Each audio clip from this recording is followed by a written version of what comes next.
Fala pessoal, vamos dar início ao estudo da Lei Maria da Penha, lei que é importantíssima para as carreiras policiais, para você que está se preparando. É uma lei de alta incidência em prova e olha só, a alta incidência da Lei Maria da Penha não é apenas nas provas objetivas, é uma lei que tem alta probabilidade de ser cobrada nas provas discursivas. Então, se você estiver se preparando e tiver aí a possibilidade de que seu concurso tenha uma prova discursiva, uma redação, é uma lei com extrema possibilidade de que venha também a ser cobrada. Então, olha só, a gente tem uma lei que ela tem dupla, né, cobrança, tanto na fase objetiva quanto na fase discursiva. Por isso, eu peço que vocês estudem essa lei, mantenham-se atualizados nas alterações legislativas, porque é uma lei que vem constantemente sendo alterada e é uma lei também que a jurisprudência é incisiva em relação aos temas que nela é abordado. Por quê, Débora? Porque é uma lei que trata de um grupo hipervulnerável, né? Trata de mulher, trata de igualdade material e de igualdade formal.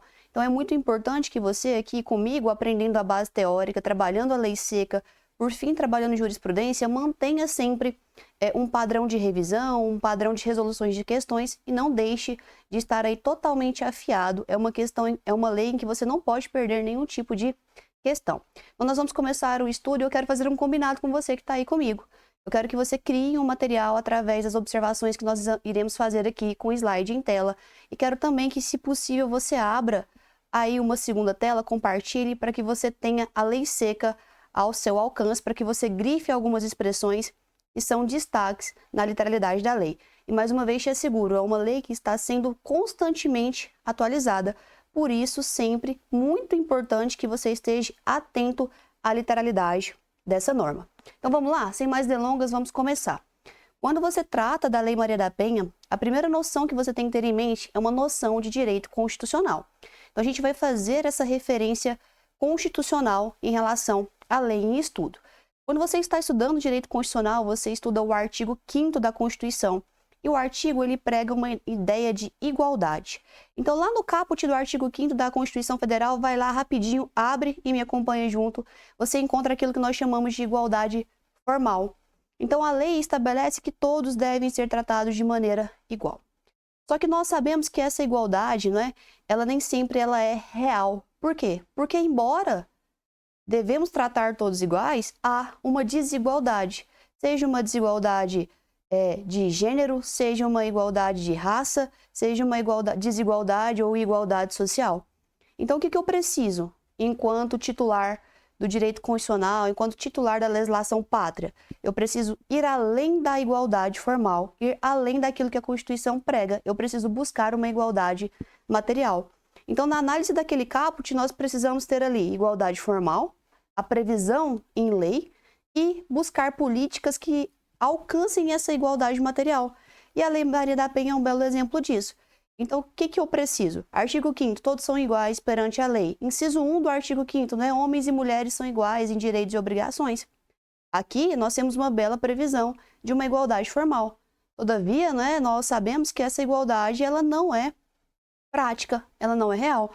Homens e mulheres sofrem ali diferentes situações em uma sociedade. Uma sociedade que, se a gente voltar aos aspectos históricos, é uma sociedade estritamente, o quê? Patriarcal. Então, o homem, ele sempre teve um papel melhor, em uma posição mais privilegiada que a mulher. Então, essa noção patriarcal, não só no Brasil, mas em todo o mundo, né? Ela foi construída. E aqui dentro da nossa realidade também. Então, desde o período de colonização até os tempos atuais, hoje é claro que de forma muito mais relativizada, nós sempre tivemos essa figura patriarcal.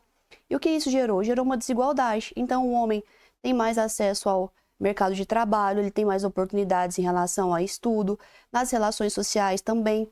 E a mulher, voltado sempre para um aspecto relacionado ao lar, à dificuldade de trabalho, a dificuldade de conciliar o trabalho e a maternidade, salários menores, o que gera, qual que é a principal consequência dessa desigualdade para a mulher? É uma dependência, não é? E aí a gente retorna justamente no que eu acabei de falar para vocês, na sociedade patriarcal.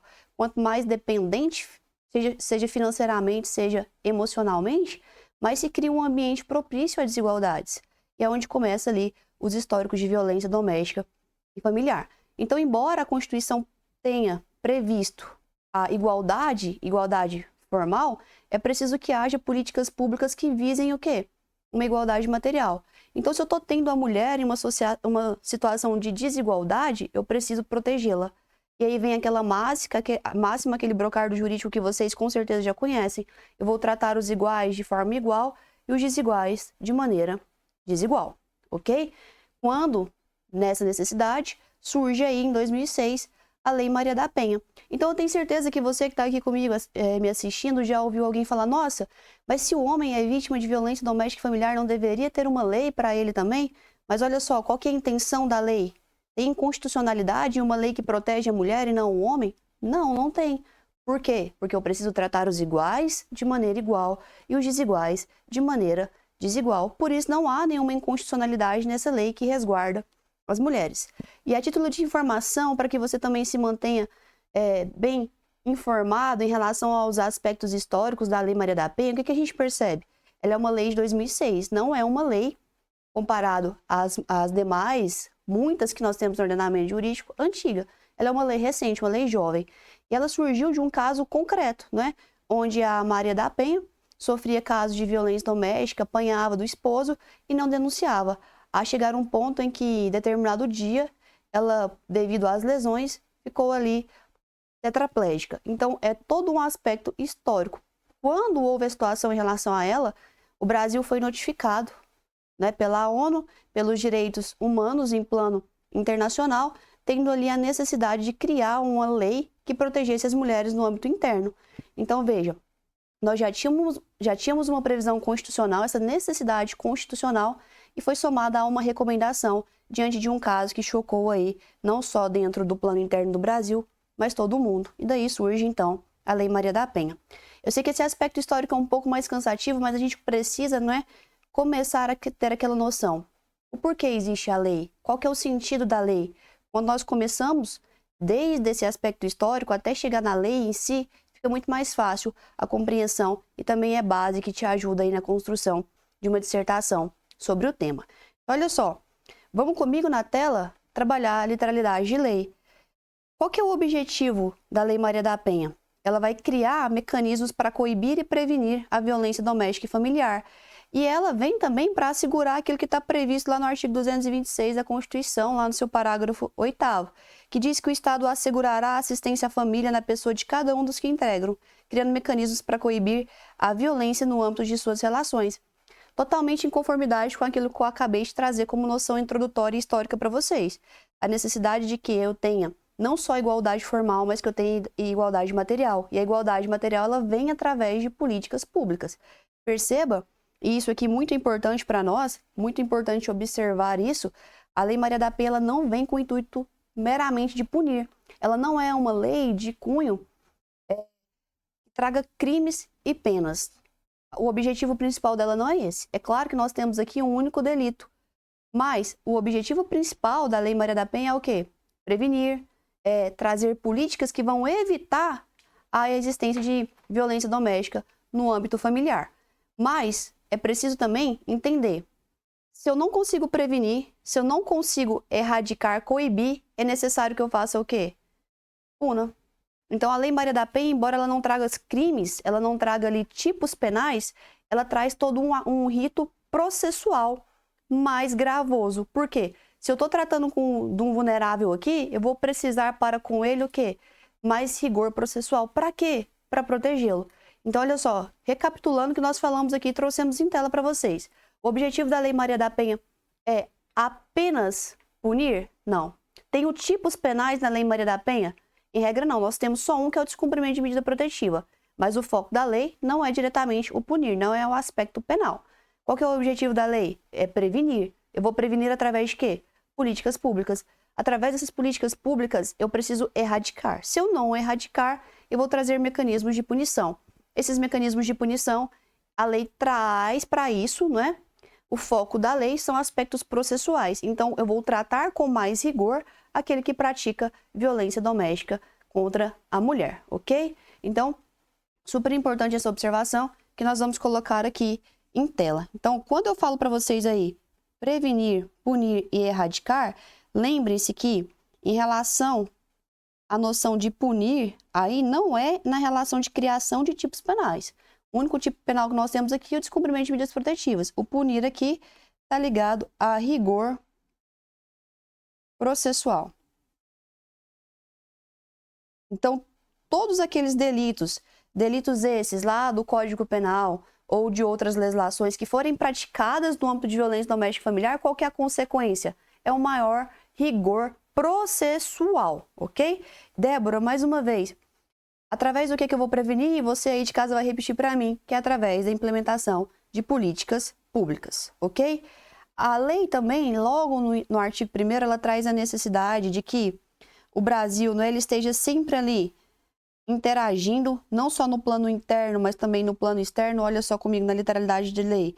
Com tratados internacionais, onde ele ratifica e implementa dentro do Brasil, e uma das consequências disso é a criação também de quê? De juizados de violência doméstica e familiar contra a mulher, medidas de assistência e proteção às mulheres em situação de violência doméstica e familiar. Nós vamos trabalhar isso aqui em momento oportuno, de forma mais aprofundada, mas desde já perceba, a Lei Maria da Penha, ela trata com mais rigor processual. Então, não se aplica a ela a Lei 9.099, que trata dos juizados especiais criminais. Aqui no artigo 1º, já para eliminar essa dúvida, quando ele faz menção aos juizados especiais, é apenas no aspecto da celeridade, para que os processos que envolvam violência doméstica e familiar corram em um rito célere. Então, qual que é a característica dos juizados especiais, aqueles da 9.099, que os juizados da Lei Maria da Penha também têm? É a celeridade. Então, comigo aí no seu material, aonde está escrito juizados de violência doméstica e familiar, eu quero que você puxe uma seta e escreva celeridade. Esse é o objetivo da criação desses juizados. Celeridade, economia processual também, claro, mas o principal disso aqui é o quê? Celeridade, tranquilo? Então vamos dar continuidade aqui nas nossas noções introdutórias. Fechando o nosso esquema, e esse é o esquema que eu quero que você tenha aí no seu material. Qual que é a finalidade da lei? Prevenir, punir, erradicar. Eu vou erradicar através de quê? De políticas públicas com ação integrada. Esse ação integrada aqui também é importantíssimo, não é? A obrigação dessas políticas públicas, ela não é apenas do Estado. Aqui eu preciso de uma comunhão, todos trabalhando no mesmo objetivo. Então, eu vou ter aqui Estado, mas eu vou ter também a sociedade. E olha só, até trazendo isso aqui em sentido amplo, a obrigação, não é? É claro que é do Estado, mas a colaboração, ela sempre vai ser mútua. Então, eu tenho o Estado? Tenho. Eu tenho a sociedade? Tenho. Mas eu tenho que ter aqui também aquela noção de integração, inclusive com iniciativa privada, sempre voltando para quê? Para projetos de conscientização, de apoio, de auxílio à mulher, tanto para que ela seja inserida no mercado de trabalho, tanto para que ela tenha amparo psicológico, tanto que para que ela tenha apoio social. Então, aqui nós temos uma integração, uma obrigação do Estado, mas que anda sempre junto com o quê? Com a sociedade. E essa sociedade aqui, eu quero que vocês pensem que é uma sociedade em sentido amplo. E para que a gente possa fechar aí o nosso raciocínio, eu trouxe para vocês um esquema. E esse esquema, ele está com base no quê? Está com base lá no artigo 5º da Constituição. Então, tudo aquilo que eu trouxe aqui para vocês, explicando de forma detalhada, se resume nesse gráfico. Nós temos a igualdade formal, que está lá na literalidade da lei. Então, isso aqui está de forma literal. Mas nós precisamos buscar o quê? A igualdade material. E aqui nós vamos investir em políticas públicas. Além das políticas públicas, o que surgiu dessa busca por necessidade de igualdade material? A Lei Maria da Penha. Qual que é o resultado, né, dessa junção? Pelo menos em tese, é uma igualdade. Aqui, quando eu chego nessa igualdade, é porque eu estou tratando os iguais de forma igual.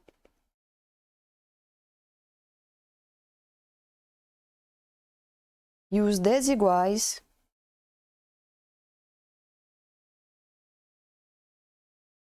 de forma desigual.